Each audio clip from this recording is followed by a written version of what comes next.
Hello, everybody. Welcome to Take the Black Live, the one and only show on the internet where we, two men named Dan, talk about all things sci-fi, fantasy, movies, TV, books, etc. I am Dan Selcke, the editor of WintersComing.net. I am here with Daniel Roman, the other editor of WintersComing.net.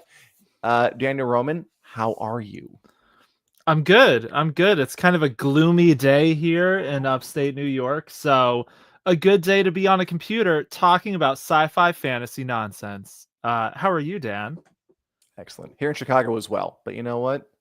I kind of like the gloomy days. When it was hot here last week and I didn't know what to do with myself. It was too warm. I didn't want to sacrifice anything. Doesn't matter. Who cares? Hi, Julie. Good to see you. Let's dive right in. So today we are going to bring some cool stuff. There is some major activity on the sets of some major fantasy shows, including one that I know you like and one that I know that you are morally opposed to. Sounds And right. we're going to get into some of what you talked about with iconic, hugely successful fantasy author Brandon Sanderson. You got an exclusive interview with him. He is a big deal. Ergo, you are a big deal. Ergo, we are a big deal. And hello to everybody watching these two big deals talk about big deals. But first, let's stop by Westeros, where things are full speed ahead on the third season of House of the Dragon. I wanted to touch on this for a couple of reasons. A, they're putting people up for Emmys. They haven't announced the Emmys yet, but HBO's trying to get, a Best Actress nom for Emma Darcy, Best Supporting Actor and Actress noms for a lot of other people. Directing, writing, etc., and so forth. Not much to report there, but we'll know in July who gets chosen. Can we talk about these? Because there's one or two. So there's one or two on here that I'm like, yeah, of course. And there are one or two where I'm like, oh man, I don't know about that. So Best Actress, Emma Darcy, obviously. Supporting Actor and Actress, Matt Smith, Tom Glenn Carney, Ewan Mitchell, Steve Toussaint, Fabian Frankel, Olivia Cook, and Eve Best. Kind of just running through the main cast. Guest actor, this is the one that made me go, really? So they've got Rissa Fons there and Paddy Considine. And Otto had some good episodes. He was really only in the first two. I feel like this is almost can we please throw a bone to Paddy? Maybe, yeah. Because Paddy Considine's season was really last season where he did incredible work.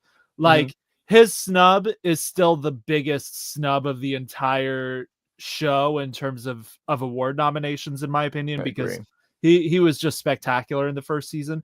This season, I don't know if it was, the material he had, and people just were less enthused because of the whole Daemon plot line.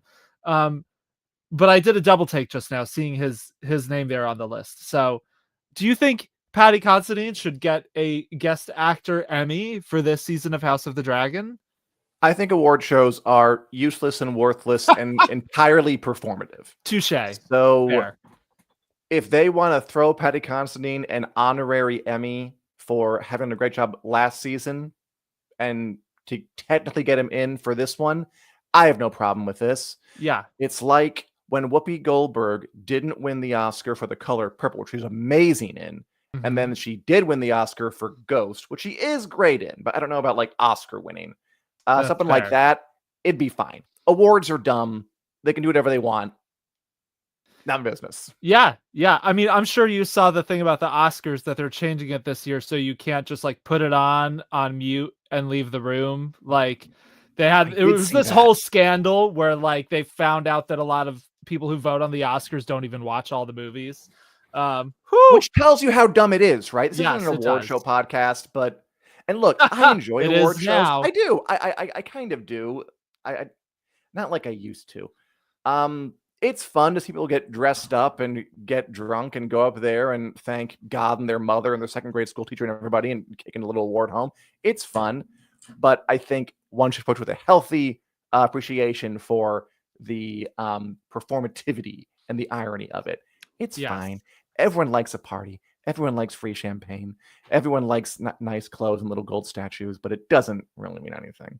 Yeah, that's fair. And so since it doesn't mean anything, obviously don't get too excited about it, but the episode that got the most submissions for House of the Dragon, obviously the red dragon and the gold. Maybe the awards don't mean anything, but the putting that one forth, obviously that is the one that should be getting any and all noms.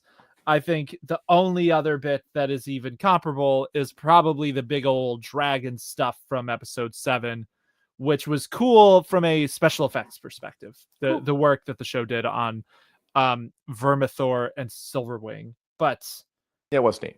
Yeah, I'm sorry. that wouldn't be on the main show anyway. I want to underline this. You're right. And then we'll move on. I swear, immediately. Okay. You're right. People, they didn't even watch the movies they vote on at the Oscars. And they were still just voting. And we all acted like it was a really big honor, which it is. It's cool. But yeah, it should tell you something that the voters didn't even watch the movies they were supposed to be voting on.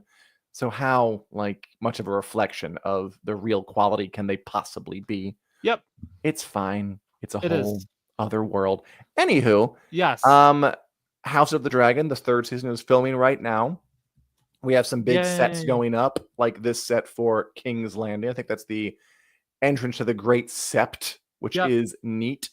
Notable is that they used to film this, I think, in the Spanish town of Cáceres, but now they're just building the thing in Leavden Studios in England. And then they're going to film outdoor scenes like in Wales and other places around England and stuff. But I think this is the end of Game of Thrones shows filming in Cáceres, which has been going on for quite a while now, since back when Game of Thrones was on. So bye, Cáceres. It's been real. I hope not. You may be right. You probably are right. I think there are two main reasons I can imagine for why House of the Dragon would be making this move, which we have seen this set before when it was in an earlier state of construction, like a few weeks back, but now it's got blue screen behind it. They're getting closer to filming. They're painting it. The two main reasons I can think of, one is they're going to destroy stuff, and you can't destroy historic buildings. There are riots in King's Landing at different points in the Dance of the Dragons, and maybe they needed a set where they can do stuff like that in a more controlled environment. The other is, of course, budgetary reasons. Maybe it was cheaper to just build these steps than fly a whole production out to Cáceres. But it does make me a little sad, though, because one thing I think like the Wheel of Time, for example, has that some of these other fantasy shows, and House of the Dragon especially doesn't, is the feel of like a globe trotting story. And it does that by actually going to different settings around the world and filming scenes there. And I worry. And House of the Dragon's a smaller scope. It always has been in terms of the journey of it all. But that's kind of been one of the things I haven't loved about it from the start is I miss the locales of Game of Thrones. Yeah, I've always thought that complaint was so weird. Why? Because it's all fake. And if they film a thing in a set and they tell me it's Timbuktu and it looks like Timbuktu, then for all I know it is. But I think position. Yeah, I mean, I think when it's not fake, it looks better. So that's the flip side of that. I think when a show like Wheel of Time goes and puts a waygate on the middle of the beach in Morocco, they could do it in a studio, but it probably won't look quite as good or quite as immersive. So You're right. That is fair. They can do a lot with studio magic, but I think there's also something to be said for on-location filming that a studio just can't quite replicate. And they are still doing it, just not in Cáceres. They'll go to Wales, they go to other places in England. Yeah. They choose things for all kinds of reasons, for tax reasons, budget reasons, tariff reasons. We have a whole new exciting world things to care about. True. Anywho, we also have this set of the town of Tumbleton. We talked about that before. That'll be a big location in season 3 going forward. Some heavy stuff goes down there. It's hard to guess exactly how much will go down in season 3, but it's a major place for a couple of big action scenes involving dragons and terrified villagers and soldiers, which hopefully it goes off that a hitch and excitingly.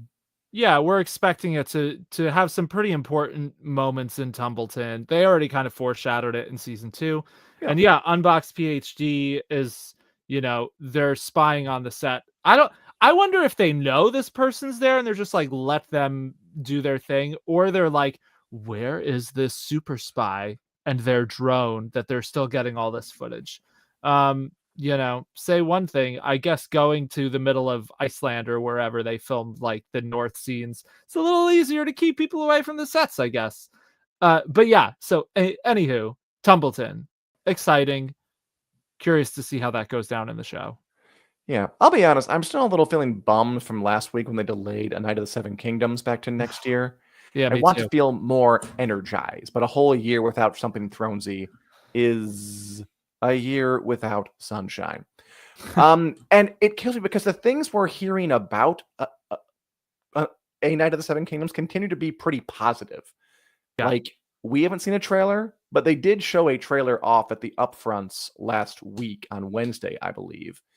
And at least one journalist who was there, by the name of Lyra Hale, said, "Is A Night of the Seven Kingdoms supposed to be a comedy? Because the first trailer at the upfronts made me laugh more than expected." And I'm like, I want to see that, but I can't because WBD has decided to delay the show to next year, hopefully with good reason. Actually, with good reason, who knows? Yeah, I mean, we talked about this at length last week. I think it was last week, whenever they announced the delay about all the reasons we didn't like it. I did see someone in the comments say that another Game of Thrones scooper, Dragon Demands, thinks it's because WBD wanted A Night of the Seven Kingdoms to anchor the release of HBO Max Europe. I don't know whether that's true. I haven't looked into the schedule for that release, but yeah, Nick Zero, it is only scheduling and coinciding with their streamer's launch in Europe, I am pretty sure. I believe that. I mean, we know for pretty much a fact this is not because the show needs more time. Like, it is pretty much in a finished state, more or less enough that it could realistically probably air over the summer, is what it sounds like. Martin saw all 6 episodes, mentioned the last 2 are in rough cuts, meaning it sounds like the first 4 are more or less finished. And that was in January. That was a while ago, yeah. Yeah, that was at the very start of this year. So, and it's only 6 episodes. Anywho, we don't need to go too far down that rabbit hole. But yeah, the headline is I still don't like it, but I'm somehow still soldiering on. Yes. Somehow we will survive this year without a Game of Thrones show. Hopefully it means we'll get 2 next year. That's the thing I'm most nervous about with this, is that House of the Dragon gets pushed and it's a 3-year gap or whatever between seasons 2 and 3. That would be a real bummer. But that's not all. There's one other thing, right, that you wanted to talk about in Westeros. I put it on here so it's interesting. Just before we move on to the next thing, just FYI, interesting story for you. There is a stunt woman who worked on Game of Thrones named Casey Michaels, who was injured performing a stunt when she was a white member of the Army of the Undead during the Battle of Winterfell, the Long Night episode. And there's even video of this. She and like a bunch of other folk are running off a roof ledge, supposed to land on a kind of a catch mat below, and she broke her ankle doing it. And she accused Warner Bros. Discovery and the production company specifically of not having proper precautions in place for the stunt coordinator, Rolly Earlham, giving kind of directions that increased risk. And HBO is settling with her for, I believe, $9.4 million. But it was interesting because she gave this big interview to Deadline where whatever the settlement was, it obviously didn't have a gag order because she was talking pretty openly about how the stunt coordinator, Rolly Earlham, she did not think that he was responsible in his duties, talking about what exactly happened. So I wasn't sure if that means there's going to be more litigation coming or if she's just airing what happened and also to keep the money.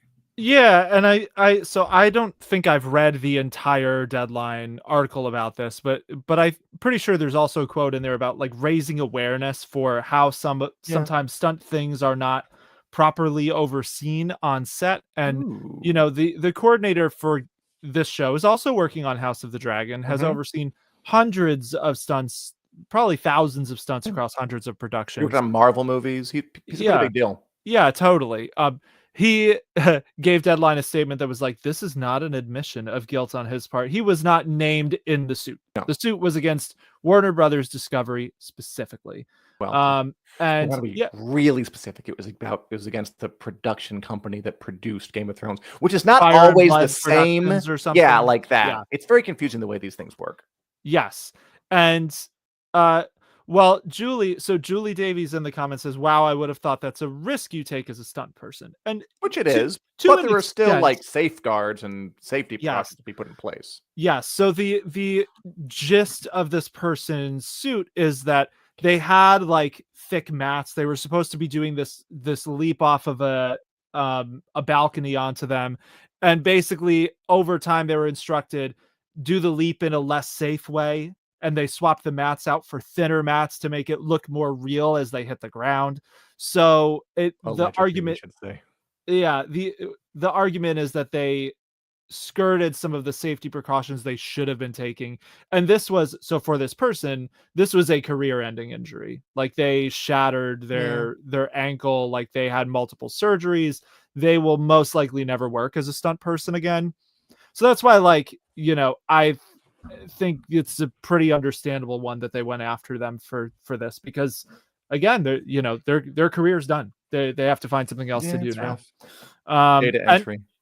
Data entry, yes, which is a lot less exciting than jumping off balconies dressed like a white.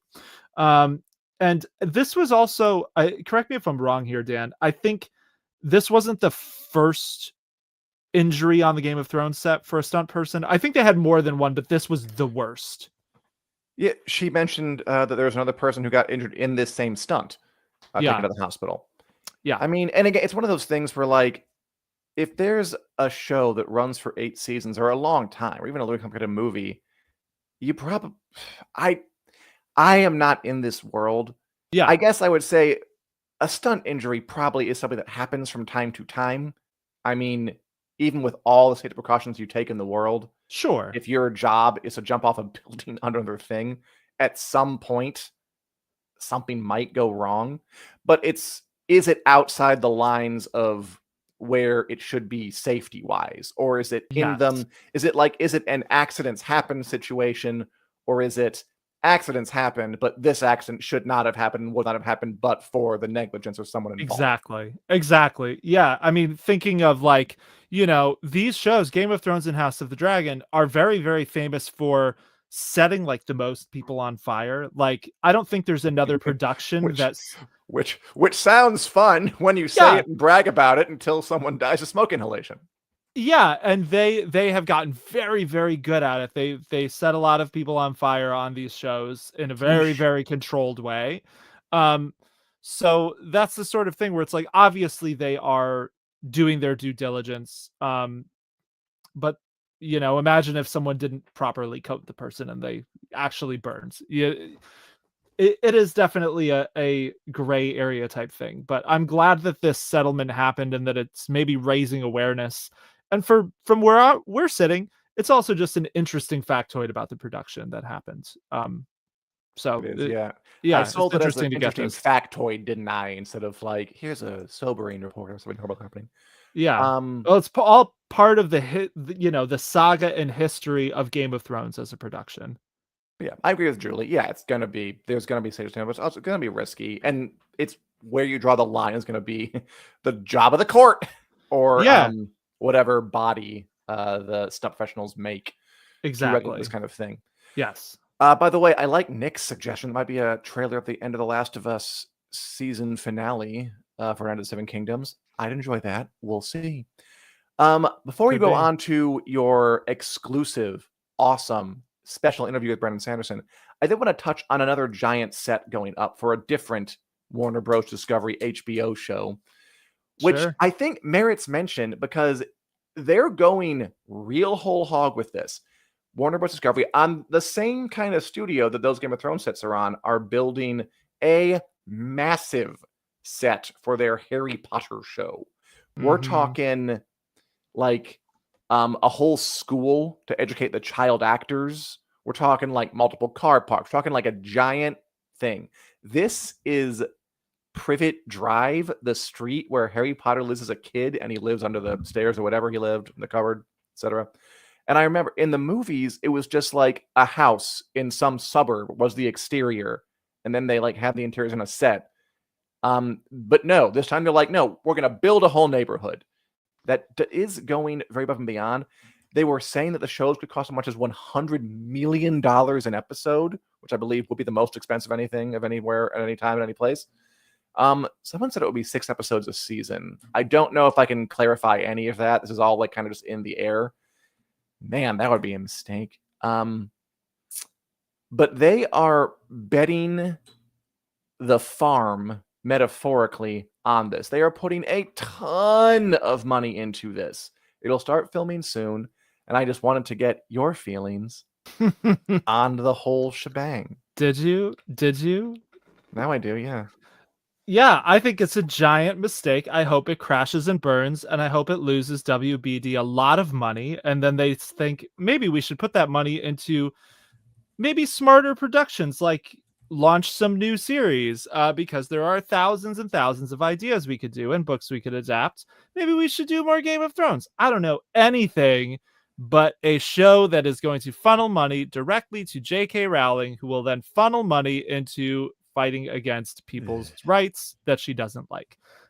All that aside, I'm very I used to work as a bookseller. I've been watching J.K. Rowling milk the Harry Potter franchise without producing anything really new in it for like decades at this point, or a decade and a half, whatever. I was a bookseller in 2015. I think this set picture that you're showing is very stupid because of all this. Like, why aren't you building a giant Hogwarts set? Like, of all the, you're building Privet Drive as the big ambitious set. Like, the normalcy of Privet Drive is part of what makes the story. I don't want to say makes the story work, but it is a logical thing for the story that Privet Drive is not an icon. No one watching a Harry Potter show should go, oh my God, Privet Drive was so mind blowing. Like, that's not the point of, and like, you know, maybe this won't be that way, whatever, but it seems like an enormous waste of resources to build a huge Privet Drive set for the first episode or whatever. You know, yes, they can come back to it. Every, you know, part of it is that every season Harry kind of starts at Privet Drive or whatever, I'm sure, because the books often started him back at his aunt and uncle's house. But yeah, I don't know. I just think like this is one of those instances where it's like maybe do some location shooting and a little small set or whatever. Build Hogwarts, build Diagon Alley, build any number of the iconic locations instead of stupid frickin' Privet Drive. So yeah, there's my rant. I hate this on multiple levels. It does seem a little counterintuitive, doesn't it? Like, I understand how you might want to build Hogwarts, a magical school for witches and wizards, for which there is no direct real world analog. But I assume there's a suburb somewhere you can go and point a camera at a house to capture Privet Drive. Yeah. Reading the tea leaves, like this and the House of the Dragon sets, I wonder if Warner Bros. Discovery has like a mandate to do more things on the lot or something. Yeah. Which, this is me purely speculating. I don't really know. But when you look at that and you do think like, it seems like a waste of money, you do wonder if there's a reason behind it. And that's something I can think of. I don't know. For whatever reason, maybe they want to do more things and not travel. Maybe it's expensive, too few tax credits. Maybe they'll somehow come ahead on this. Yeah, totally. I think it is interesting. Like, do they have some kind of mandate? We can only speculate, but to see this sort of set go up again, because it is this specific setting, it does make me wonder if there is something like that going on. Because, you know, you talked about House of the Dragon, they're still going to Wales, they're still going around England to film. Like, there's got to be a suburb that could stand in for Privet Drive. Like, it is the least, by design, it is the least remarkable setting of the entire series. And yes, on Vogue Craze, I'm sure you are sick of hearing me complain about Rowling. And I as well am sick of having to do it, but someone needs to.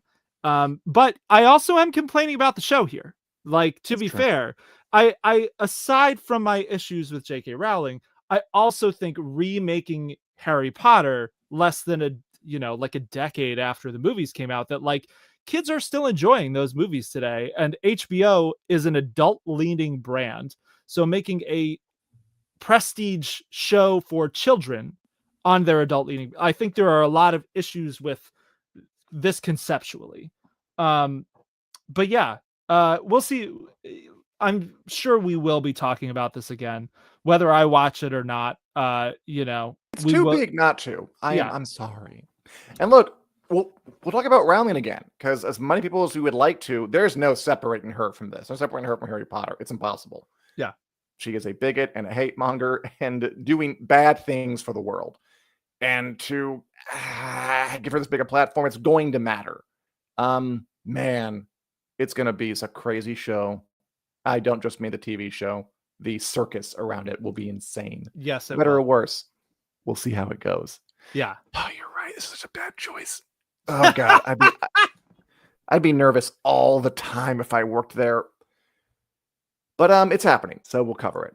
Okay, why don't we talk about Brandon Sanderson? He's a very successful author. He's written such things as the Stormlight Archive and the Mistborn series.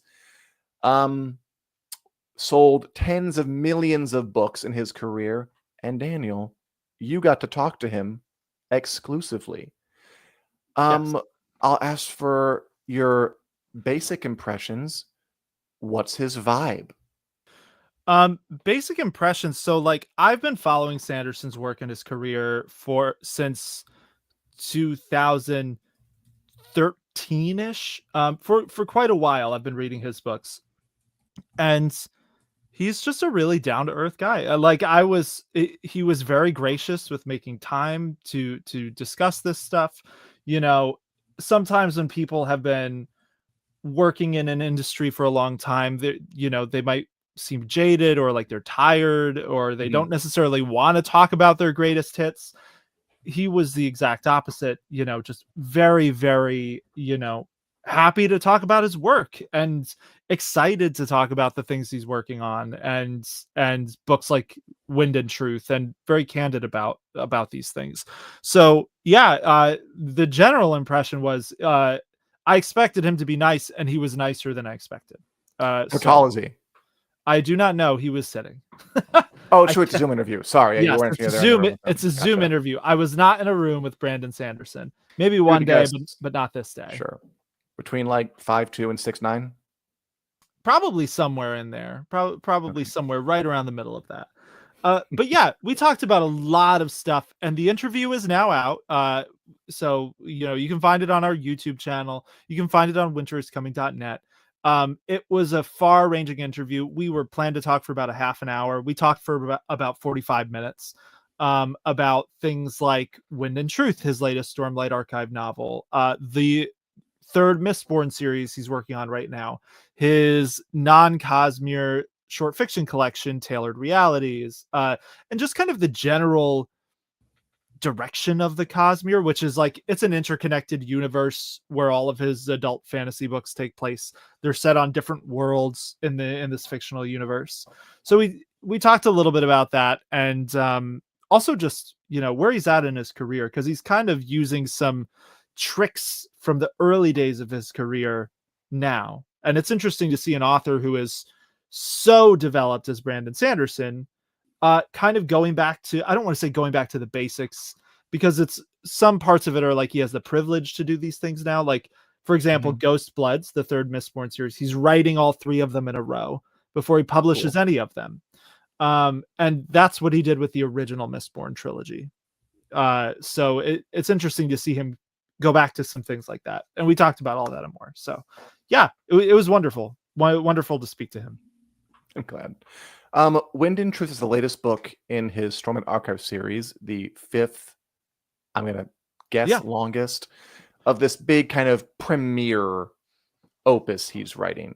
Yeah. And I understand that it went over pretty well, sold a ton. Was there anything about the response that surprised him? Because I know that there was some some ambivalence among fans to certain elements of it. Was he happy with how fans took it down? Yeah, he was. He said he is, there were things he designed in this book to intentionally make it feel a little uncomfortable for people, or like something was off.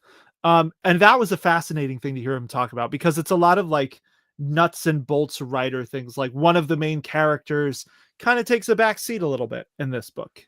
He's still got a great storyline, but like he's the hero who's always in the thick of things, and he's not there when stuff goes down in this book.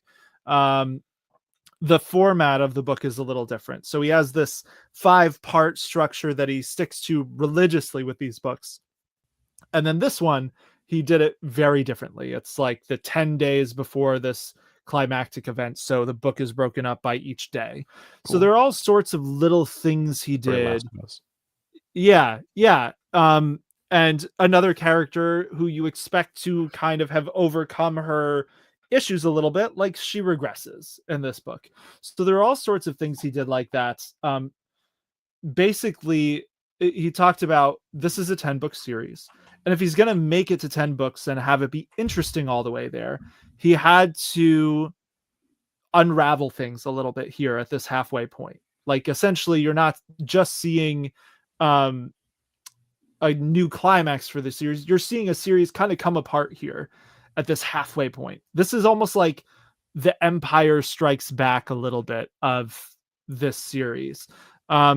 So he, it has been a little divisive, the response to this. Some people have loved this book. I personally really liked it. I was surprised to see that some people really, really didn't like this book, because it felt pretty much the same as every Stormlight Archive book to me, except a little different. So yes, he is satisfied from what he told me with the response to it, but there were some things that surprised him. A lot of people complained about the prose, so the actual writing feeling too modern. Okay. And I thought this was an interesting criticism. He said none of his beta readers caught it. None of, he didn't think too hard on it. Maybe he's inching a little modern because this world is inching a little more modern, but I feel like he's been doing that for quite a while. And Dan, so you read Mistborn: The Final Empire fairly recently, which is the first Mistborn. It's the second book he published. And that's something you pointed out about the first Mistborn book, was that you noticed there were moments he used like modern speak that jarred you out of the story a little bit, but like it's part of his style. So yeah. Was it more modern? I mean, yes. They mentioned like skibbity toilet? No. So there's a world hopping character. He goes between worlds. He's seen all of the kind of technological progression of some worlds. He introduces the word therapist in this book because there's a storyline of one character who essentially invents therapy on this planet. And it was more organic in the last book. And here, this world hopping character is like, oh, you're a therapist. And the character he says it to is like, I don't know what that means. So like, there are things like that where he does make a few jokes that are pretty modern feeling. But again, like, I don't know, for me, like the third book, Oathbringer, there's a part in that book where Dalinar, who's one of the main characters, talks about the easy chair he's sitting in. And I remember reading that and being like, all right, all right, Dalinar has an easy chair. We're using modern language, and that just is what it is, you know? So I was surprised that so many people, I almost wonder if like his readership is aging a little bit or something, that now they're maybe. starting to, you know, these things aren't working as well for them when he's been fairly consistent with this stuff. Yeah, he hasn't been around for like that long. Yeah. Like the mid 2000s ish. 2005. Yeah. Mid to late. Yeah. So you could be right. Also, sometimes people just have a backlash to something and it's hard to pinpoint exactly the reason. I think sometimes people respond to something badly, but they don't quite know why. So they pick something to focus on to like be a totem for their displeasure. I Just kind of agree focus with on that. And this might be one of those things. I've read the book. I will say I'm impressed that Brandon Sanderson, by the way, do you know how old he is? I don't. 40 something. He's I believe he's around 49. He's almost 50. 49. Good age. I'm impressed by the ambition because his whole thing is he started to Stormlight Archives books as a high fantasy series, Mistborn high fantasy series. As I understand, all the books in his shared universe, the Cosmere, or most of them anyway, the next entries will be a little more set in modern-ish times. No need for old-timey language there. With an aim toward eventually setting all of his books, not just one series, in a distant space-agey future. Honestly, it sounds almost too ambitious. Like it's a Marvel will collapse under the weight of its own grand ambition sort of thing. But I do like that he's swinging big. Did he talk about that at all? Yeah, we did talk about that because I've been very curious about it because, you know, he's talked before about he doesn't view himself as a sci-fi writer. Like epic fantasy is really his love. Rather than like, you know, like the Kim Stanley Robinson hard sci-fi where the science is at the heart of things. Yeah. That's not his bag. But as the Cosmere has gone on, there are books where it feels like science fiction, but the science is the science of the Cosmere.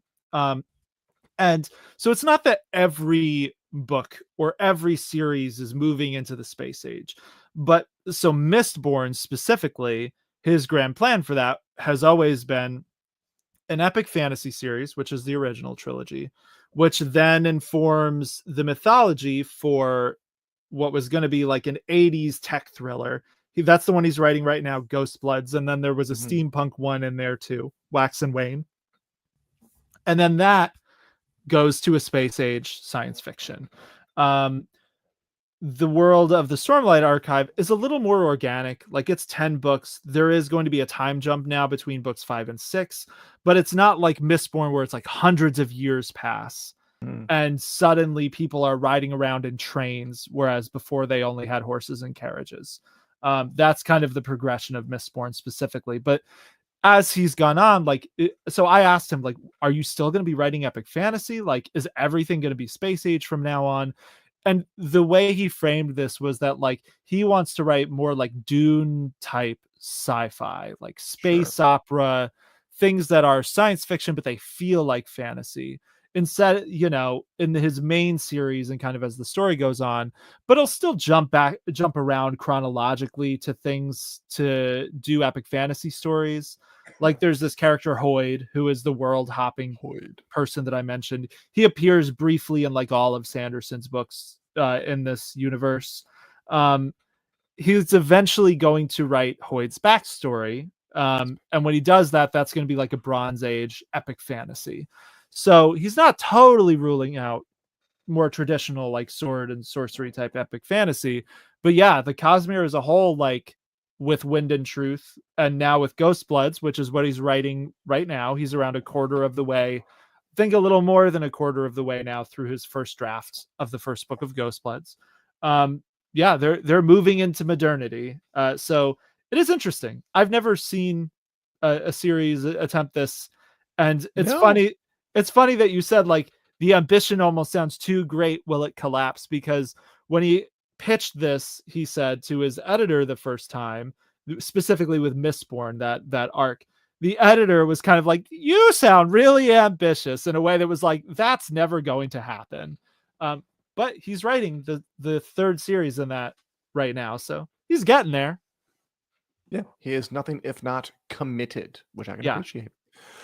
Daniel, where can folk find the full interview, written or audio visual? Yeah, so you can watch it on our YouTube channel. You can. I believe you can listen to it on the usual places the podcast is at. You can also read a transcribed version of it on winteriscoming.net. We've been writing about Brandon Sanderson a lot, so it should be pretty easy to find. But if you go to like interviews or books on the top taskbar of the website, should be pretty easy to find it there. And producer Richard, the marvelous person that he is, just put it in the chat as well. So yeah, and it is a full spoiler interview. So be aware, if you haven't read Wind and Truth, definitely read Wind and Truth first before you watch the whole thing. Or if you're not planning to read Wind and Truth, but you like things in summary. Exactly.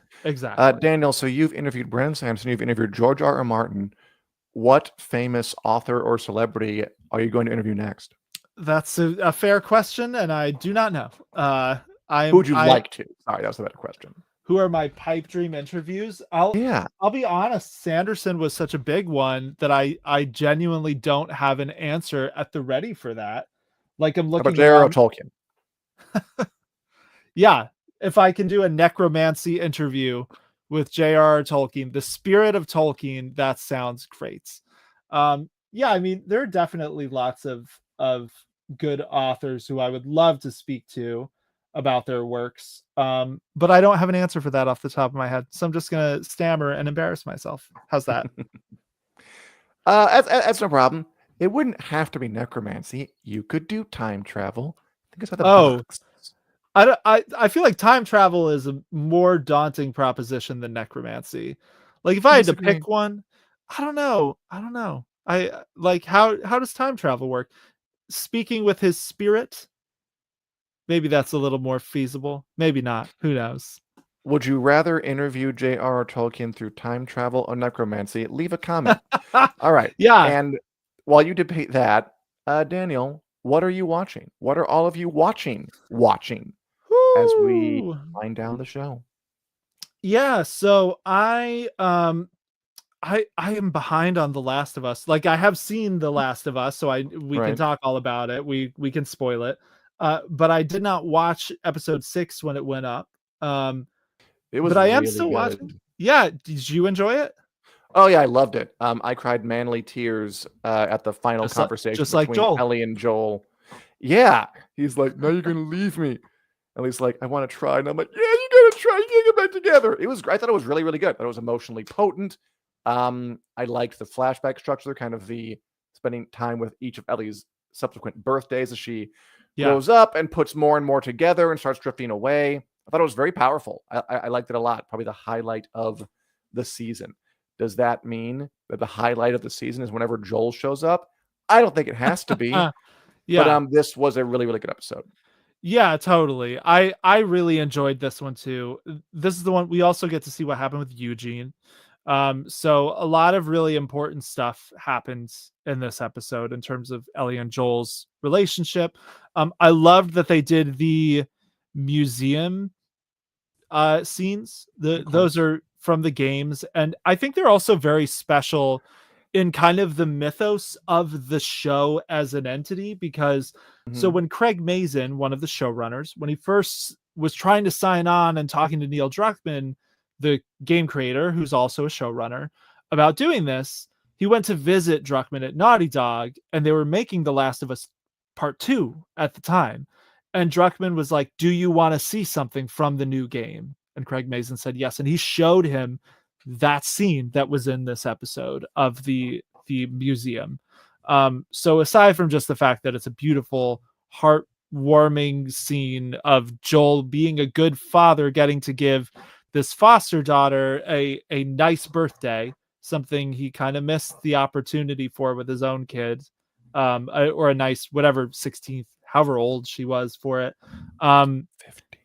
15. Giving her that nice experience. it also feels like a landmark moment for the show to have reached this point, since it's kind of like at the origin of the working relationship of the two showrunners. So yeah, I liked this episode. I am a little torn on. So this conversation with Joel and Ellie in the video game happens at the very, very end. So they've had to reshuffle things a little bit to give this season the sort of narrative arc they wanted, because they wanted to make it clear to viewers earlier, I think, that Ellie knows what Joel did. Does that bother you at all that they changed the order here? I feel like it worked for the most part. It did not bother me at all. No. Because I don't remember the game that I played the whole thing. Yeah. But no. I just didn't. I mean, it maybe it will in the fullness of the show when it's all done. Yeah. But I was too busy weeping and being affected and enjoying it to really care about. It's at the right place, though, which I think is what you want to have happen. Now, I do have some complaints about the show, but I think I'll hold them off until next week after the season finale. Sure. When we'll catch up then. But no, I thought it was pretty much a home run. Cool. I do think The Last of Us is getting the kind of backlash where it's not like I don't see any issues with it, but I think a lot of the complaints I have not been able to really square with what I've been seeing. Like about how Ellie is acting or Bella Ramsey is acting. I just don't see a lot of it. But I did think the finale was curious, and I'll share that with you next week. I saw it. I got that episode. Nice. Oh, I'm glad you finally got to see it. Yeah, I do have some qualms with specific aspects of Bella Ramsey this season, but I mean, I largely agree with you. I think it's interesting. The second video game, the backlash was all Abby, and specifically the toxic dudes on the internet backlash was 100% geared toward Abby. In the show, the toxic dudes on the internet backlash crowd is all at Bella Ramsey. Like, Bella Ramsey's getting all of it this season. Sorry, Robert. Oh, he's just saying sorry he joined late. I thought we spoiled The Last of Us for you. I'm glad we presumably didn't. But yeah, so I am excited for us to talk more about this next week and kind of the season as a whole and where it goes from here, because I have enjoyed it. I am sad that it's already almost over. It feels like, do you think the hype is less for this season? I feel like it is making a smaller splash than the first season. Yeah, and it's going to. If you release these things 2 years apart, that's what's going to happen. Sorry about it. That's just the truth. And you need to get through your head, studio executives, especially WBD executives. If you release things eternities apart, the hype will die down, and there's nothing you can do about it. So try to plan ahead and get things out, if not a year apart, then like not 2 years apart. Yeah, that's what you have to do. Because yes, you're right. It is hype. The hype for House of Dragon season 2 is less than the hype for House of Dragon season 1. The hype for Last season 2 is less than the hype for Last of Us season 1. It's just going to happen. Yeah, I know this. I'm a soothsayer. I'm a genius, and you need to listen to me and a common sense. Frankly, we're gonna get to it in a second. But like in the lightning round, like Netflix, who I don't think makes as good shows as HBO, but they're planning like seasons 2. They're already rolling on season 3 of The Last Airbender disaster. Not really, it's fine. Before season 2 is even aired. I'm like, that's good. At least you're planning ahead. And meanwhile, The Last of Us is like, we started shooting season 3 next year. And I'm like, oh my God, why would you do that? Yeah. So that's a quibble I have. That's fair. And I think it's an especially difficult quibble for The Last of Us, because without getting into spoilers for this upcoming episode, like I think there's already been maybe an interview where they talked about there will be more of a cliffhanger than like season 1, which was, we got a rounded full story here at the end. Like, they're adapting the second game over the course of potentially 3 seasons. So it's just splitting it up a little bit more. And to make people wait for something like that is even worse. Kind of like Squid Game avoided this. Squid Game ended on a crazy cliffhanger, but the next season's coming like 6 months later. And I I do think studios are starting to pick up on this though, because Not like Warner Bros. Though. They no, seem to be doubling down on the long waits. and they are the ones who originated it, to be fair here, like with Westworld, which very notably got progressively watched less and less as it went on. But also, the show got worse and worse. But yes, And the show got worse and worse as it went on. Yeah. But Westworld was kind of the first of these prestige shows to do 2 years between every season, because it was just, and 8 episodes also for a lot of them, because it was such a big production that it needed it, which may be true. But people just weren't willing to wait that much. So yeah. But Apple is filming quicker. Like Silo is already rolling on its 4th and final season. I'm pretty sure they wrapped season 3. You mentioned Netflix. I am hopeful that whenever Amazon renews the Wheel of Time, when Amazon, that they will try to be forward thinking with that and commit to it for the long run, instead of like the wait and see, which I think is where a lot of these studios are going wrong. They did just have a blooper reel, which makes me optimistic that something's going to move. Yeah. Again, it's like, you know that something's weird at Warner Bros. Discovery, because like when even The Last of Us, which is one of your big shows, you're taking forever to do it, like something is screwed up. Like someone's backward over there. Yep. It's like definitely maybe if it was like an expensive show that didn't have a big built-in audience, okay, maybe I can understand waiting until the season airs to decide. But this one, you got to hit. Keep the train moving. So a show that I'm hoping gets more seasons, that I've seen all of, that you just started, Murderbot. The first 2 episodes are out. Did you watch them? What'd you think? I did watch them, and I enjoyed them. I don't know. I think my expectations might have been a little too high. For a show called Murderbot, about a robot who hates humans, I wanted a bit more edge. I thought it was a little milquetoast. Still nice, still fun, still good to watch. I enjoyed it. But yeah, I wanted more edge. I wanted more black humor, I guess. Yeah, I mean, it's definitely we'll see as it goes on, but the humor is pretty much in the vein that it's in. And I do think there's a little bit of undermining expectations to kind of the entire character, right? Like the Murderbot name is a big old contradiction. This android sec unit is like, what should I call myself? I'm a Murderbot. Meanwhile, it just wants to watch TV and not really murder anyone. Not hurt anybody. But yeah, I am curious to see what you think as it goes on, because I did enjoy it. I liked it for the humor, because it was kind of a breath of fresh air to just have a light, fun show. And I really like Alexander Skarsgård in the part. Cool. But yeah, new episodes cute. Fridays.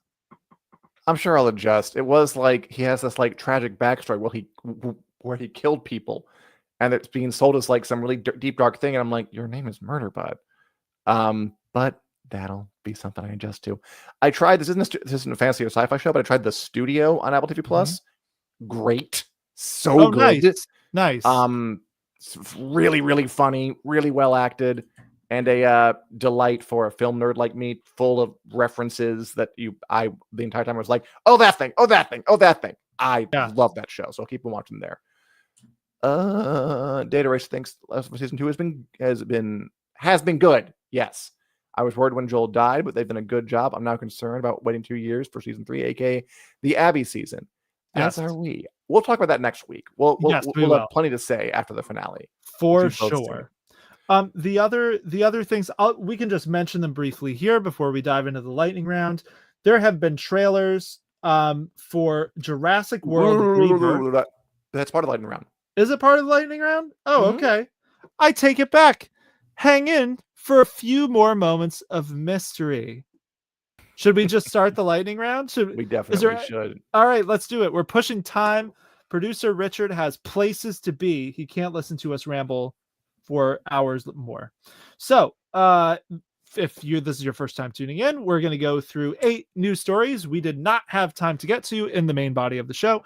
We are going to address them in 20 seconds or less, or we are buzzed into infamy and shame. Dan, are you ready for the lightning round? Yes, hit me first, please. Actually, yes, hit me first. Okay. You sound unsure, so I am going to hit you first with this, and I hope you find your commitments. So Ryan Kira Armstrong, that is the actor who played Fern in Skeleton Crew. She will star alongside Sarah Michelle Gellar in a Buffy the Vampire Slayer reboot. Yeah, what an idea. I really liked Buffy the Vampire Slayer a lot when I was younger. I have no idea if it'll be any good. Mostly, I think this news is like, so I guess they're not making Skeleton Crew season 2, huh? Which I can take or leave. I guess it's fine. I enjoyed it more or less. A Buffy reboot. I don't know what to think. I don't know if I'll watch it. I'll see a trailer and I'll decide. Daniel. Nice. Yes. All right. So it was HBO Go. Then it became HBO Now. Then it became HBO Max. Then it became Max. And now it's HBO Max again. Your thoughts on the constant changes? Obviously, I don't mind the HBO Go to now to Max. There were some functional differences with, I think, Go. So fine. But the Max back to HBO Max is a foreseeable stupidity that I feel like we all knew was going to happen. I hope next it just goes to, wait for it, HBO. Very cool. Call me, guys. I've got your next $10 billion idea.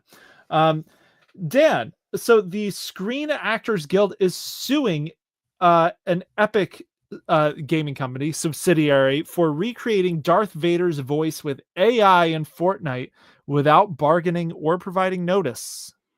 Yeah, so Darth Vader talks to James Earl Jones is from the movie's voice now in Fortnite, and the estate or whoever has the rights doesn't like it because they weren't notified and they weren't bargained. Not really because they have a problem with using James Earl Jones's dead voice. Apparently, it's being used to say curses, slurs, that kind of thing. It'll be an interesting new world we're going to live in very, very shortly, or right now. Yeah. Daniel, I don't think either of us really have a hold on this story, but it ended up with you, so go ahead. Yeah, I'm fine with it. David Lech, I don't know how to say it, the director of Deadpool 2, may well helm the Gears of War video game adaptation for Netflix. You ever played that? I have played. Good. I think at least 1 or 2 Gears of War games. Kind of like Halo, post-apocalyptic shooter games. Pretty decent story. This alien invasion. I think it's one of those things where it'll be a total coin toss, but that's a good director to have attached to it. They could do a lot worse. So hopefully it's decent. We'll see. Right. Jury's out. Speaking of Netflix, you already mentioned this, Dan, but surely you can talk about it for 20 more seconds. Production on Avatar: The Last Airbender Season 2 finished. Just today, in fact, they announced that it finished, I believe. And production on Season 3 is getting underway. It was yesterday, but you were very close. Yeah, I didn't even, I mean, I thought it was fine. I didn't adore that series, the Last Airbender remake. I like the original. Mostly, I'm just happy to see some studio thinking ahead and doing things back to back and getting rolling and using their time wisely. And I wish other studios like HBO would take a cue from them. That's it. That's a takeaway. All right, fair. Daniel, we're back to the trailers that you love so much. So, Daniel, the trailer for Jurassic Park Rebirth drop coming out on July 2nd. Are you in the theater? I maybe will begrudgingly go. I mean, I love Jurassic Park, like deeply, deeply love Jurassic Park. It's a formative story for me. They're beating that dinosaur's corpse to death, but I do enjoy the idea of Scarlett Johansson kicking a Quetzalcoatlus flying dinosaur in the face. So I probably will see it out of morbid curiosity. Neat. Dan, here's one I'm curious if you will watch. We also got a trailer this week for It, Welcome to Derry, the It prequel series, which is coming to HBO this fall.